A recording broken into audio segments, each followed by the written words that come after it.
Hey guys, it's been a little bit since I've done a video and I wanted to come talk to you today about the coronavirus and the effects that it's having on the small business right now. Not just food industry, but anyone who has a small business. If you have a boutique, if you have a salon, if you have a body shop, if you have any small business right now. Not saying that it's not affecting you and your income if you are not a part of a small business, but I just kind of want to make sure that I open your eyes to what it is affecting with the small businesses. So, you know, sometimes you have paid time off when you are part of a company. Not everyone, but I do know that, like, my hairstylist friends, if they do not work, they do not get paid. Period.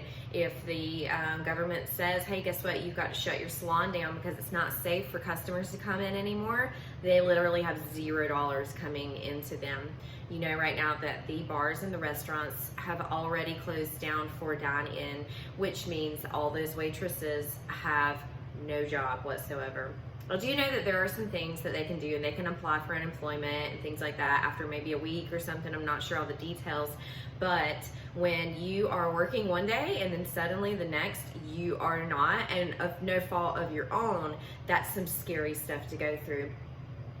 I do also know that everyone in the country worries about their job because, you know, whenever you potentially can't work or don't have a job, then how are you going to pay your mortgage? How are you going to pay your power bill, your phone bill, your cable bill? I know a lot of things we can do without, don't get me wrong, and we can cut those things out, but those bills keep coming. They don't stop just because we got laid off or suddenly the government tells us that we're not working anymore. So that's really scary. So on the flip side, on a small business side of that, small business owners have employees. So they're not only responsible for their bills at home, they're responsible for their employees paying their own bills too. So they have a really big decision to make themselves of, do I need to temporarily lay off my employees until we get through this hard time.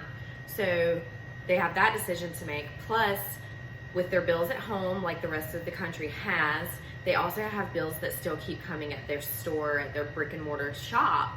They also have, you know, they have double the bills. You have a mortgage, you have either your rent payment on your building or your mortgage on your building. They have a phone bill at home, they have a phone bill at the shop. They have, you know, insurance that's not going to stop needing to be paid for their business and things like that.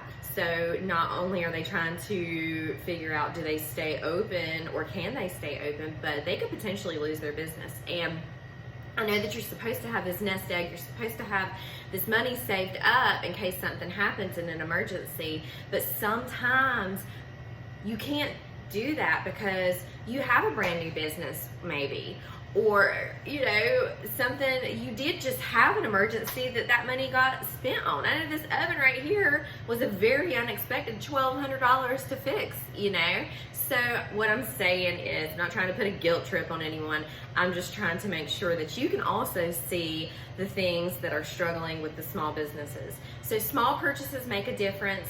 I know my friend that owns a shop up the street here just posted last night about how she's very overwhelmed.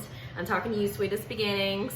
How she's very overwhelmed and her heart is full because you know, just a few people making a $20 purchase. If 3 people made a $20 purchase, you know, that seems small maybe to you, but it's huge to the business owner. There are boutiques in the neighborhood that just because you can't go in their store, 3 Gems, talking to you, you can do online shopping with them. You know, there's a lot of things that we can still do to help support the small businesses, and I wanted to throw this information out there just to open everybody's eyes up. So I am praying for all the people and for the small businesses because this is mind-blowing for all of us. We have no idea what the next step is gonna be, what the next, you know, big announcement is gonna come on the TV. I'm just like, you know, I can't get my hands on like rice and eggs. It's crazy. So prayers for everybody. We're gonna make it. We're gonna get through. Have some faith, support each other, be a great community, and I'll see y'all on the other side.